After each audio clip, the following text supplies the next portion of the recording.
Bonjour à tout le monde. Nous sommes déjà au 3e dimanche de Pâques. Nous sommes dans l'Évangile sur le passage de 10 disciples qui vont à Emmaüs. C'est un passage qui est personnellement touchant pour moi, important. D'abord pour cela que c'est un passage de l'Évangile fondateur de ma communauté. Ensuite, je crois que dans ma vie, j'ai vécu quelque chose pareil. Je ne dis pas que la même chose, mais j'ai rencontré Jésus ressuscité, pas directement Jésus, mais par l'intermédiaire de personnes. Il y a 20 ans, 2 personnes qui m'ont touché par son attitude, par ce qu'ils ont dit, par ce qu'ils ont fait. Ça, je peux dire que ça changeait ma vie, ça me donnait une autre perspective. À partir de ce moment-là, si je prêche, si je dis quelque chose sur l'Évangile, c'est toujours... je le vois dans l'optique de mon expérience il y a 20 ans, quand je rencontrais, je crois, Jésus ressuscité par l'intermédiaire de personnes que je rencontrais dans ma vie. Alors, on revient maintenant sur le texte de Luc. Il faut dire d'abord que Luc, il construit son évangile sur le plan de chemin. Il faut dire que à partir de chapitre 9, verset 51, Jésus dans l'évangile de Jean est toujours en route vers Jérusalem.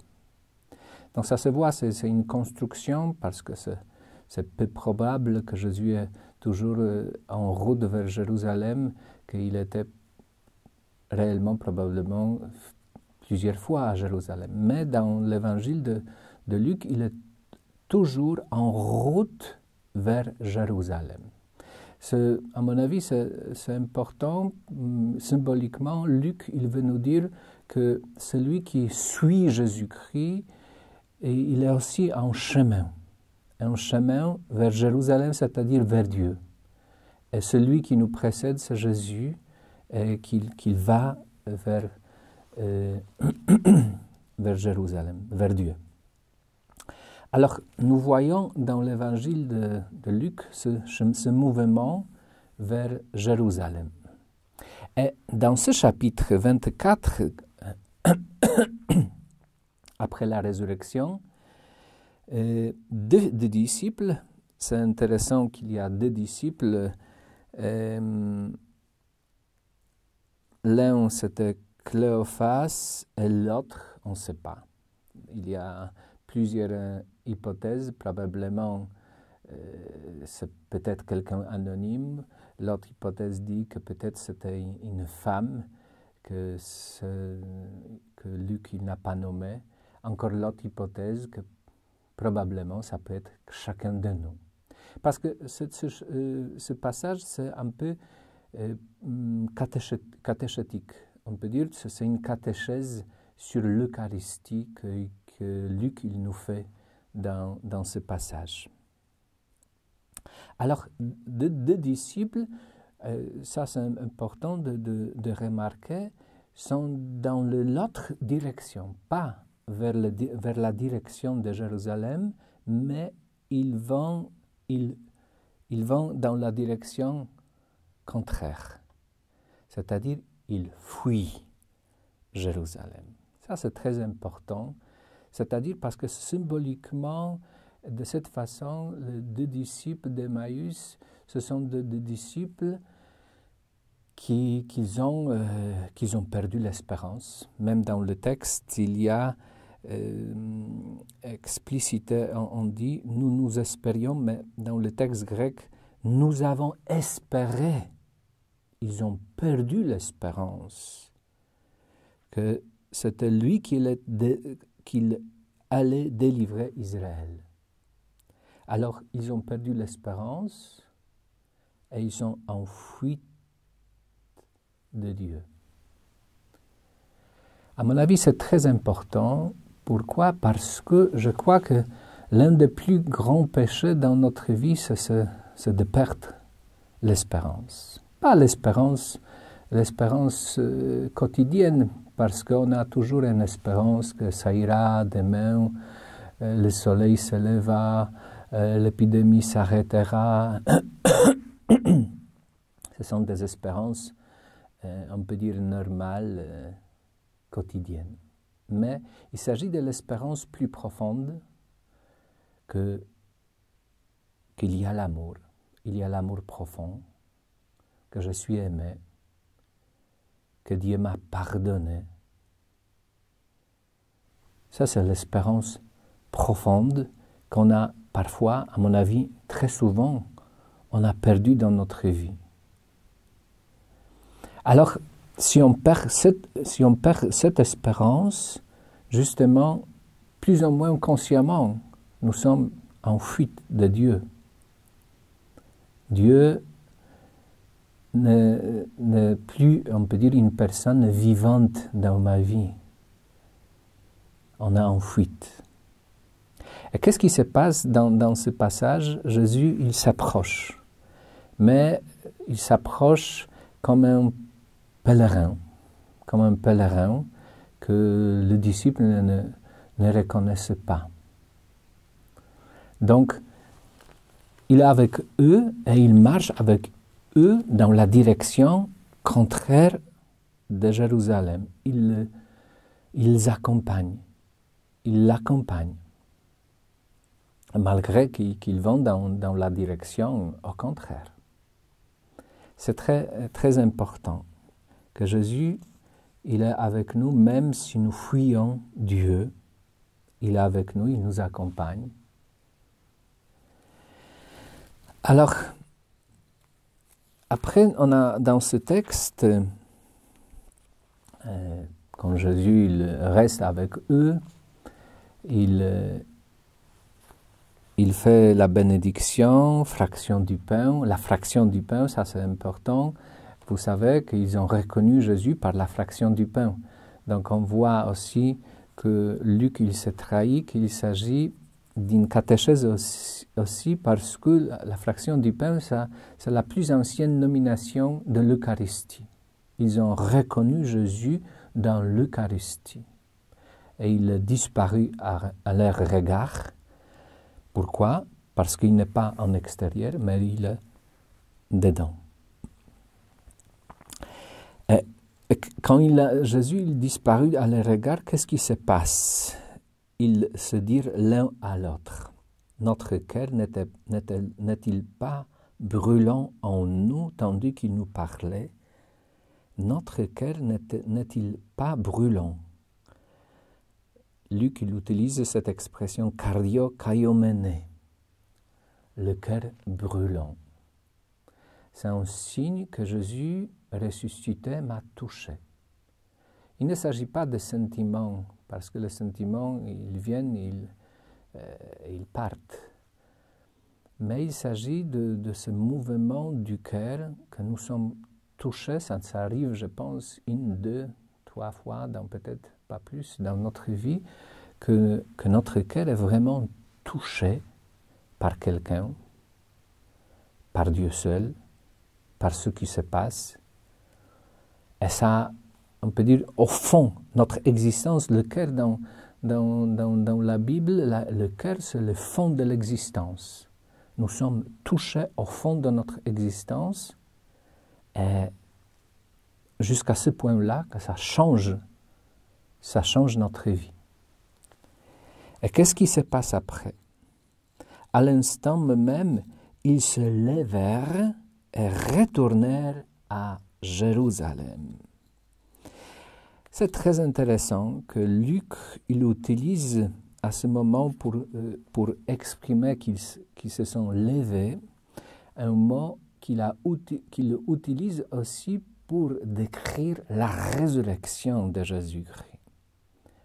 On utilise deux mots, geire et anastasis. Et justement, dans ce texte, Luc utilise le mot anastana, anastanates. Ils se lèvèrent. Alors, quand ils sont touchés par Jésus ressuscité, ils vivent aussi leur propre résurrection. Leur propre résurrection, ça se traduit qu'est-ce qui se passe? Ils se retournent à Jérusalem. Ils reviennent à Jérusalem.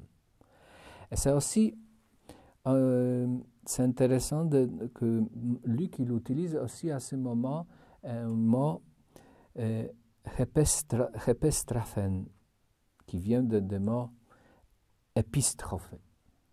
Épistrophé, Luc utilise le mot épistrophé aussi pour décrire la conversion.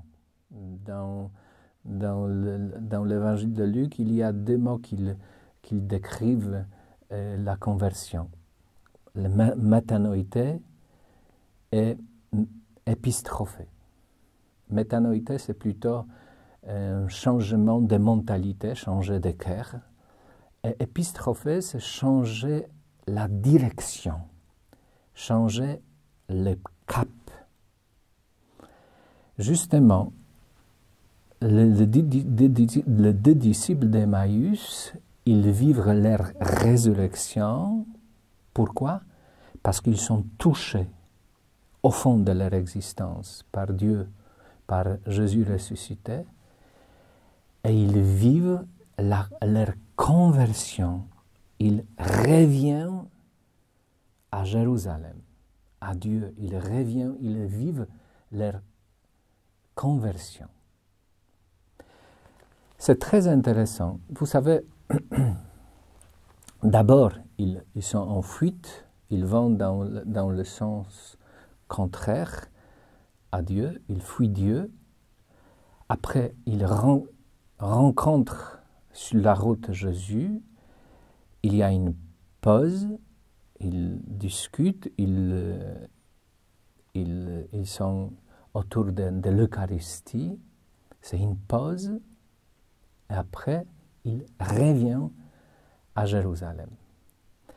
Cette pause, ce moment de pause m'intéresse parce que depuis un mois et de plus même, nous vivons un confinement comme une pause forcée.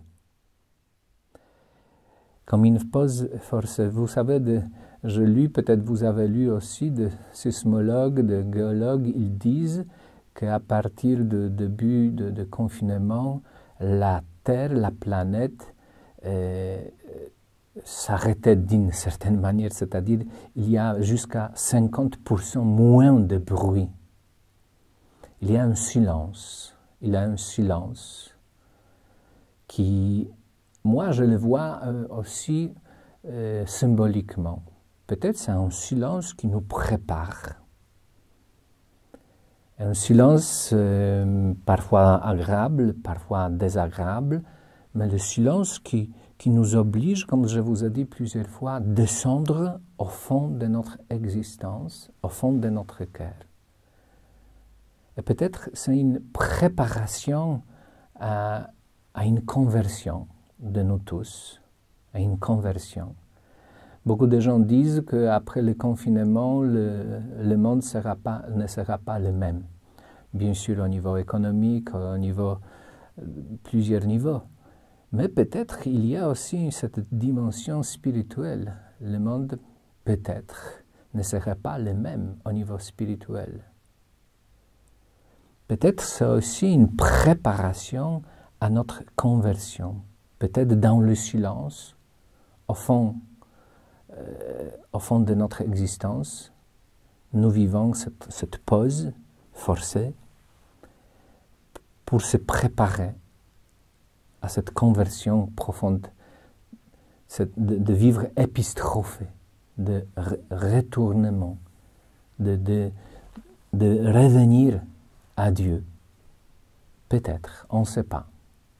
Moi, j'espère et je vois, parce que ça me touche, ce silence qu'on entend même, qu'est-ce que ça signifie? Qu'est-ce que c'est ce silence que nous vivons depuis un mois de plus? Alors, je termine mon commentaire pour aujourd'hui.